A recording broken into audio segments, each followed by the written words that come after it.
Praise the lord. దేవునికి స్తోత్రం. సాటి లేని జీవము గల సర్వశక్తిమంతుడైన యేసయ్య పరిశుద్ధ నామంలో అందరికీ బ్లెస్సింగ్ బీయింగ్ క్రిస్టియన్ తరపున వందనాలు.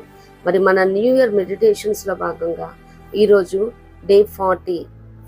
కాలయాపన చేస్తున్నావా? I you wasting time? సమయము అనే లేఖనాన్ని ధ్యానిద్దాము. మరి దీనికి కీవర్డ్స్గా ఎఫెసీయులకు రాసిన పత్రిక 5వ అధ్యాయము 15వ వచనం. దినములు చెడ్డవి గనుక మీరు సమయమును పోనీయక సద్వినియోగము చేసుకొనుచు అజ్ఞానుల వలె కాక జ్ఞానుల వలె నడుచుకున్నట్లు జాగ్రత్తగా చూచుకునుడి. దేవునికి స్తోత్రం. మరి మనం లేఖనాలను చూచినట్లయితే మరి ప్రసంగి 3:1 నుంచి మనం చూచినట్లయితే అక్కడ ప్రతిదానికి సమయము కలదు, ఆకాశము క్రింద ప్రతి ప్రయత్నమునకు సమయము కలదు, పుట్టుటకు చచ్చుటకు, నాటుటకు నాటబడిన దాన్ని పెరికివేటకు, చంపుటకు బాగు చేయుటకు, పడగొట్టుటకు కట్టుటకు, ఏడ్చుటకు నవ్వుటకు, దుఃఖించుటకు నాట్యమాడుటకు, రాళ్లను పారవేయుటకు రాళ్లను కుప్పవేయుటకు, కౌగలించుటకు కౌగలించుట మానుటకు, వెదకుటకు పోగొట్టుకొనుటకు, దాచుకొనుటకు పారవేయుటకు, చింపుటకు కుట్టుటకు, మౌనముగా నుండుటకు మాటలాడుటకు, ప్రేమించుటకు ద్వేషించుటకు, యుద్ధము చేయుటకు సమాధానపరుటకు.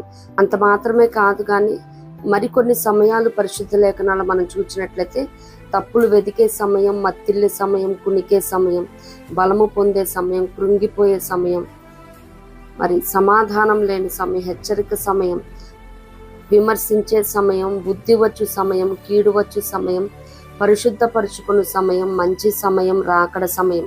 ఈ రీతిగా సమయాల గురించి అక్కడక్కడ లేఖనాలలో ప్రస్తావించడం జరిగింది.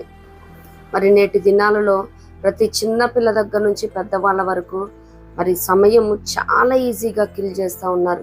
డ్రగ్స్ కంటే డేంజర్ ప్రతి ఇంట్లో ప్రతి హస్తంలో ఉంటా ఉన్నది, అదే ఆండ్రాయిడ్ ఫోన్. మరి మనం దేవుని వాక్యం చూడటానికి మరి డైలీ వర్స్ ఏది ఉందో అది చూడటానికి అని తీస్తాము.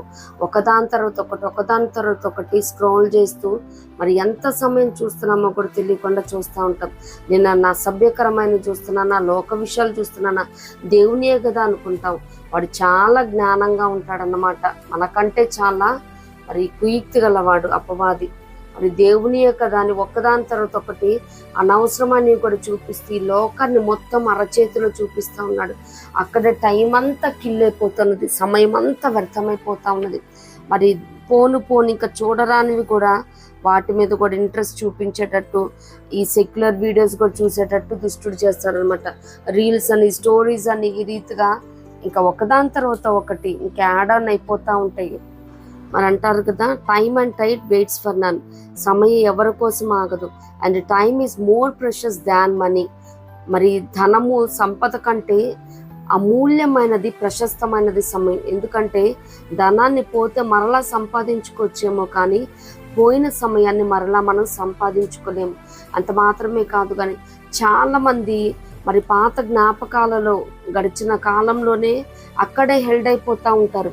అలా ఎందుకు జరిగింది, నేను అలా చేయకుండా ఉండాల్సింది, అలా చూసుకోవాల్సింది, బాగా చదవాల్సింది, బాగా పర్ఫామ్ చేయాల్సింది, అలా అనకుండా ఉండాల్సింది, ఇలా చేయాల్సింది అని ఇంకా అవే జ్ఞాపకాలలో మరి ప్రియులైన వారిని ఏమన్నా కోల్పోతే ఇంకా ఆ వ్యక్తి జ్ఞాపకాల మధ్యనే తిరుగుతూ మరి ముందున్న భవిష్యత్తుని, ఆ సమయాన్ని అశ్రద్ధ చేస్తూ ఉంటారు. పాస్టులను కూర్చుంటూ మరి ప్రస్తుత కాలం అలాగే భవిష్యత్తు గురించి ఏం చేయగలం మనం? So we have to rise up at any cost. మనం లేవాలి, లేచి సమయంతో పాటు పరిగెత్తాలి. చేయాల్సిన సమయంలో మనం కార్యాలను చేయకపోతే పొందుకోవాల్సిన ఆశీర్వాదాలను మనం పొందుకోలేము. మరి యుద్ధ సమయంలో రిలాక్స్ అయ్యాడు దావీదు గారు. అక్కడ ఏం జరిగింది? జరగరాని నష్టం, కీడు మరి తను చూస్తూ ఉన్నాము. అంత మాత్రమే కాదు కానీ అందరిని విమర్శిస్తూ కూర్చుంటారు చాలామంది. వారిని విమర్శిస్తూ కూర్చుంటే మరి నీ పనులు నువ్వు ఎప్పుడు చేసుకోగలుగుతావు? ఇది ఏమాత్రం తగదు. ప్రతి క్రిస్టియన్ కూడా నిజంగా మరి లేఖనాలు సెలవిస్తూ ఉన్నాయి కదా, అనుకూల సమయం అందు మన మొరపెట్టినప్పుడు ఆయన కూడా అనుకూల సమయంలో మన మొరను ఆలకిస్తాడంట. దేవునికి స్తోత్రం. పొట్టు గాలికి ఎగిరిపోయినట్లు సమయం గతించిపోతా ఉన్నది. సమయంతో పాటు మనం కూడా కదలకపోతే మనం ఉన్న పరిస్థితుల్లో మనం ఉంటాము. మరి లోకం, ఈ కాంపిటేటివ్ వరల్డ్ ఇది మొత్తం ముందుకెళ్ళిపోతూ ఉంటుంది. మనం అన్ని విషయాల్లో వెనకబడిపోతాము. ఆ రీతిగా ఎవరు కూడా ఉండకూడదు. సమయ పాలన చాలా అవసరమైనది. ఎక్కడ కాలయాపన చేయాల్సిన దినాలు కాదండి. ఎందుకంటే వస్తున్నవాడు ఆలస్యం చేయక వస్తూ ఉన్నాడు. మరి సమయం గురించి అనేకమైన లేఖనాలు ఉన్నాయి. మరి మనం కీవర్డ్స్ చదువుకున్నాం కదా, ఈ దినాలు చెడ్డగా ఉన్నాయి. సమయం ఏమాత్రం పోగొట్టుకునే దినాలు కాదు. మరి ఉన్న సమయాన్ని మనం సద్వినియోగం చేసుకోవాలి. అజ్ఞానుల వలె కాక మరి జ్ఞానంగా నడుచుకున్న బద్ధులమై ఉన్నాం. అంత మాత్రమే కాదు కానీ ఆత్మ వలన ప్రతి సమయంలో ప్రతి విధమైన ప్రార్థన విజ్ఞాపనలు చేయొచ్చు. ఆ విషయమై సమస్త పరిశుద్ధుల నిమిత్తం పూర్ణమైన పట్టుదలతో విజ్ఞాపన చేయొచ్చు. మెలకువగా ఉండాలి. దేవునికి స్తోత్రం. మెలకుగా ఉంటే అక్కడ నిద్రపోకుండా మెలకుగా ఉండమని కాదు, కానీ అర్థము మరి అలర్ట్గా ఉండాలి. మరి సమయం లేదు, విజ్ఞాపనలు చేయాలి. మరి మన వారు ఎవరు కూడా మరి దేవుని తమ స్వంత ప్రజలందరి రక్షణ కొరకు మనం ప్రార్థించబద్ధులమై ఉన్నాం. దేవునికి స్తోత్రం. అంత మాత్రమే కాదు కానీ వాక్యమును ప్రకటించుము, సమయమందును అసమయమందును ప్రయాసపడము, సంపూర్ణమైన దీర్ఘశాంతముతో ఉపదేశించుము, ఖండించుము, గద్దించుము, బుద్ధి చెప్పుము. మరి సమయాన్ని చూసుకునే దినాలు కాదు, ప్రతి సమయంలో కూడా మనం పనిచేయబద్ధులమై ఉన్నాము. ఆయన పరలోక రాజ్య విస్తరణలో అనేక ఆత్మల రక్షణార్థమై మనం పని చేయాలి, ప్రయాసపడాలి.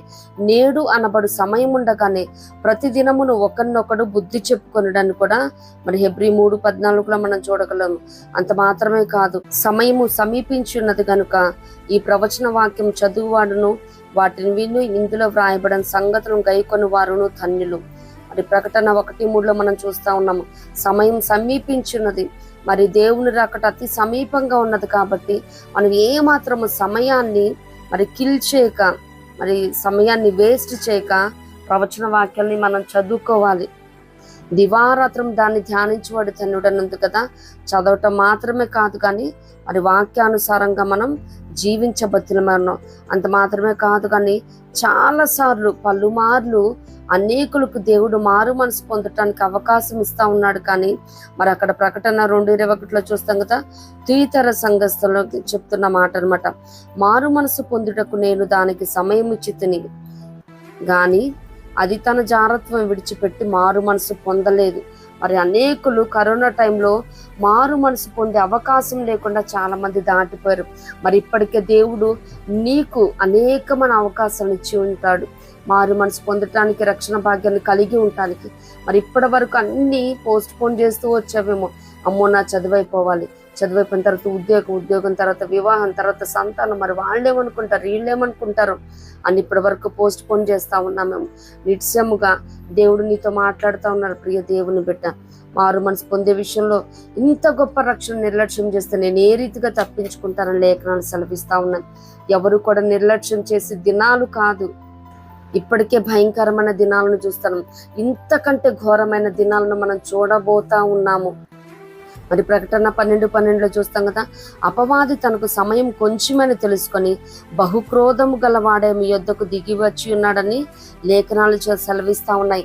మరి అపవాదికే తెలిసిందండి సమయం లేదని.